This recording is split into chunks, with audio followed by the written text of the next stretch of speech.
Coming up, State of Business, sponsored by IWS Aviation.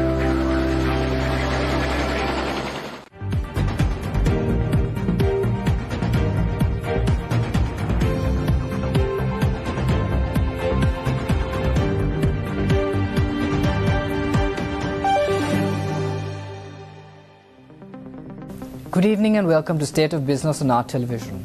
I'm Shavika Samara-Singha. Let's have a look at the headlines. Nation develops infrastructure to boost forex reserves.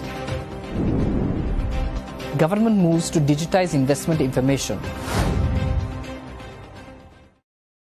News in detail. President Ranil Wickremesinghe recently engaged Managing Director of the International Monetary Fund, Kristalina Georgieva, over Zoom. The discussion focused extensively on the IMF Extended Fund Facility and debt restructuring. There is a prevailing sense of optimism among all stakeholders involved in Sri Lanka's debt restructuring and financial facility. It is noteworthy that the IMF Managing Director is having this discussion with the President, considering the recent discussion held with the Chinese Prime Minister. According to a recent Bloomberg report, China is willing to participate in efforts aimed at supporting debt-ridden countries. The report further suggests that debt-ridden countries like Sri Lanka and Pakistan are taking necessary steps towards taking joint action in this regard. Earlier, the country's private sector banks were present for discussions between the World Bank's visiting South Asian Region Vice President Martin Reza and President Ranil Wickremesinghe. They discussed current economic and foreign exchange challenges and issues revolving around credit, interest rates, debt moratoriums, and debt restructuring. Reza assured continuous support to Sri Lanka's development reform program. The World Bank delegation stated that it will provide technical assistance in drafting laws for development policy operations. It will also work to provide additional guidance and support regarding the use of international media and welfare benefits. Further, the World Bank Development Policy Operational Program was discussed. The President and World Bank representatives commented on its progress.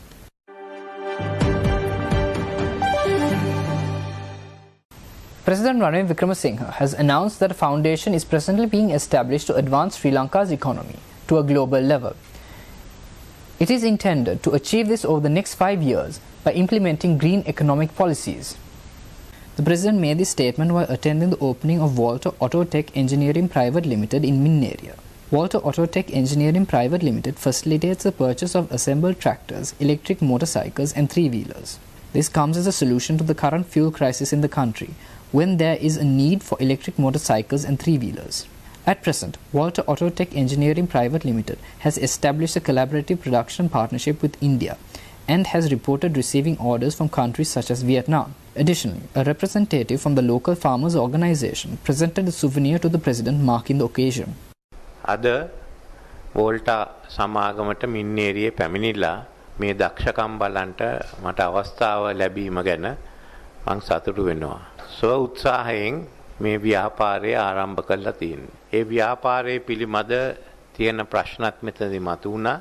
ඒත් ආණ්ඩුවට පුළුවන් වැඩ කටයුතු එතනින් කළා දෙන්න අනාගතයේදී ඒ ගැන අදාළ ඇමතිවරු එක්ක සාකච්ඡා කරන්න. ඒ එක්කම මේ සංකල්පය හොඳයි. ඒ කියන්නේ තමන්ගේ උත්සාහයෙන්ම තමන්ගේ අදහස් එක්කම කාටවත් යටත් වෙන්නේ නැතුව ඉදිරියට ගියා. අපි ඒකයි බලාපොරොත්තු වෙන අනාගතයේදී. ලංකාවේ ආර්ථිකයේ අනාගතයේදී තිබෙන්නේ ස්වශක්තියෙන් නැගලා එනවන. අපිට ඕන ඉතා තරඟකාරී ආර්ථිකයක්. අපිට උවමනා විශේෂයෙන්ම අපනයන ආර්ථිකයක්. ඒ කරන්නේ හැකියාව තියෙන අය දිහා තමයි අද අපි බලන්නේ. ඉතින් වෝල්ටා සමාගම ඒ අතින් හරිත ආර්ථිකයකට සුදුසු ඒ වාහන සකස් කරගෙන යනවා. මම හිතන්නේ හරිත ආර්ථිකයේ ආරම්භයේ තමයි දැන් තියෙන්නේ. අපි ඇමරිකාව දිහා බැලුවත්, ඉන්දියාව දිහා බැලුවත්, චීන දිහා බැලුවත් ඒ ආරම්භය විතරයි. ඉතින් ඒ ආරම්භයේ මේක මෙතනින් තිබෙනවා නම් මම හිතන්නේ තව අවුරුදු 5ක් 6ක් යනකොට තමයි ඒකේ විශේෂයෙන්ම අපිට ඒ හරිත ආර්ථිකයේ සම්පූර්ණ වාසිය ලැබෙන්න යන්නේ.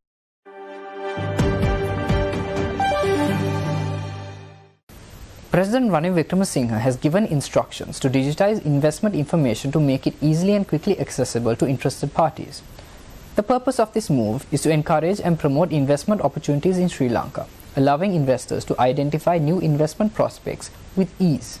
In addition to this, the President has also pointed out the need for revising the Agricultural Development Act and Paddy Land Act to meet the current requirements. This is expected to facilitate and promote investment opportunities in the agricultural sector, which is a vital contributor to Sri Lanka's economy. Overall, these measures indicate the government's commitment to promoting investment by ensuring that the necessary infrastructure and legislative framework are in place to attract and support local and foreign investors. During a recent discussion, President Ranil Wickremesinghe instructed the digitization of investment information to facilitate easy access for interested parties. The purpose of this discussion was to review the progress of implementing the 2023 budget proposals for investment promotion and the efficient use of land. Furthermore, the President highlighted the importance of promptly identifying unused government-owned land by each government institution and department and creating a data bank with the relevant information. This would enable better management and utilization of such land resources. The decision reflects the government's commitment to efficient use of land by leveraging appropriate policies, frameworks and technologies. President Ranil Wickremesinghe also emphasized the timely amendment of the Agricultural Development Act and the Paddy Land Act to enable the replanting of cultivatable paddy lands and the cultivation of other crops on non-paddy lands.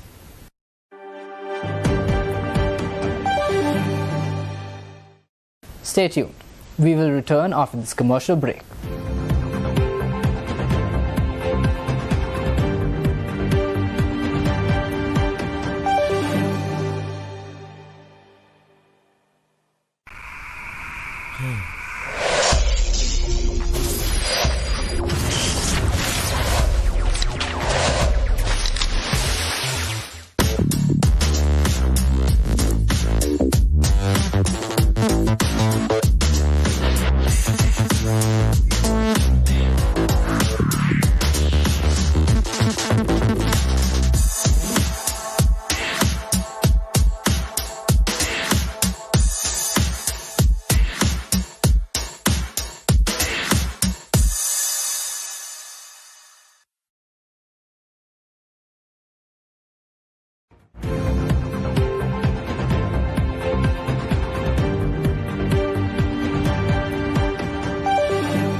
Welcome back.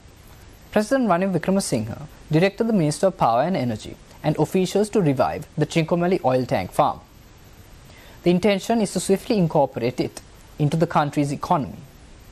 The President issued these directives during a recent inspection tour of the Lanka Indian Oil Company oil tank farm in Trincomalee. The President emphasized the urgency of implementing the Trincomalee development program by renovating the 61 tanks of the upper tank farm, which has not been used over several decades. President Wickremesinghe was cordially welcomed by Managing Director of Lanka IOC, Manoj Gupta, near the Lanka IOC lower tank farm, along with other senior officials and team members of Lanka IOC. The President was briefed by Lanka IOC Managing Director Gupta on the operations of the oil tank farm.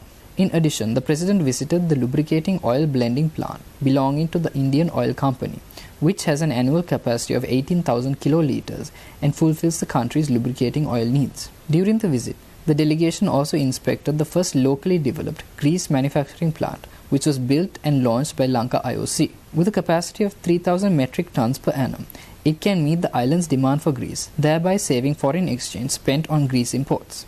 The President examined the Bowser filling facility of Lanka IOC, which ensures that energy needs are consistently and efficiently met. Additionally, the President toured the upper tank farm section at the Trincomalee tank farms. The area includes 61 storage tanks that are currently being renovated by Trinco Petroleum Terminal Private Limited, which is a partnership between Ceylon Petroleum and Lanka IOC. The President also visited the tanks which were bombed during World War II.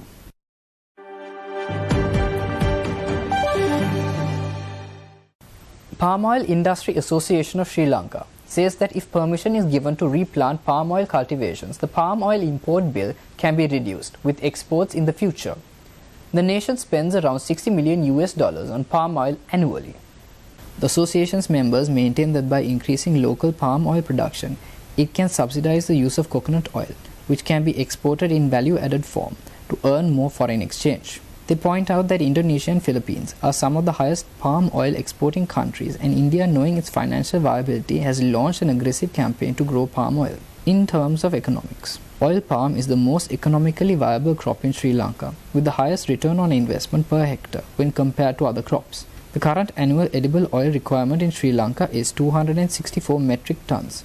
Currently, only 15 to 20% of the requirement is produced and the rest is imported. Palm oil is used by a plethora of industries, including the entire food and cosmetics industries, and is comparatively safer and cheaper option when compared to other sources of vegetable oil. The association also recalled that several plantation companies started growing palm oil nurseries in 2019 on the recommendation of the then government, investing around 500 million rupees to import seeds and plant them in nurseries. The association's members hold that they had no alternative other than to destroy the nurseries and expected a financial loss of around 700 million rupees with maintenance costs for the nurseries as well. Pressure groups against palm oil cultivation say that by growing this crop, there would be depletion of groundwater resources and similar environmental issues. When compared with Sri Lanka's other plantation crops, oil palm has easily the lowest cost of production. Its cost of production is just 15 rupees per kilogram of fresh fruit bunches, with a net sale average of 45 rupees per kilogram. Tests have proved that there is no soil erosion and landslides due to this cultivation. As palm oil is obtained from the ripened fruit of the oil palm tree, it helps to reduce the risk of heart diseases and low-density lipoprotein cholesterol. Oil palm also has the potential to create wealth, with strong value chains and the ability to uplift communities from poverty. The cost of cultivating 1 hectare of oil palm is approximately 1.5 million rupees, excluding its profitability. Plantation and milling sectors have an over 12 billion rupee contribution to Sri Lanka's gross domestic product through direct and indirect avenues. Further, there are 2 oil palm mills in Sri Lanka, each valued at 3 billion rupees, and the cost of replacing these 2 mills will be significant.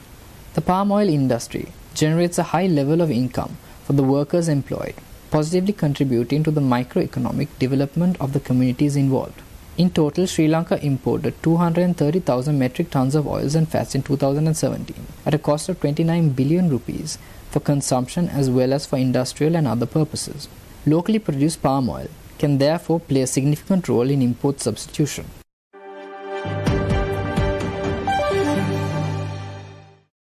Stay tuned for the stock update.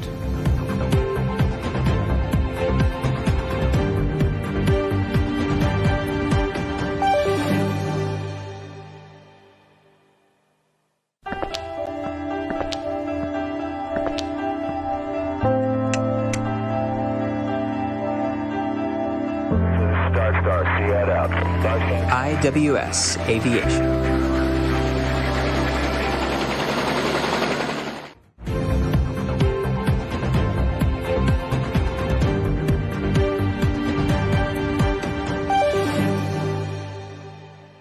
Trading at Colombo Stock Exchange ended on positive notes today. The all-share price index gained 55.62 to close at 9,703.48, and the S&P and SL20 gained 14.39 to close at 2,865.93. The turnover was 2.4 billion rupees and over 97 million shares were traded. Up next are Forex rates.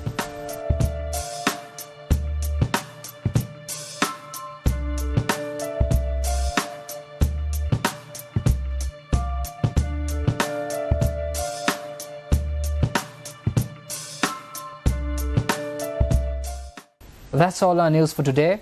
For this and more, subscribe to our channel on YouTube and follow us on Facebook.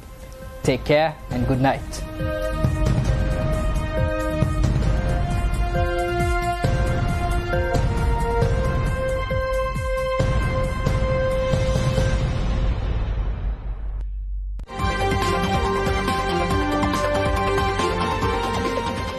State of Business was sponsored by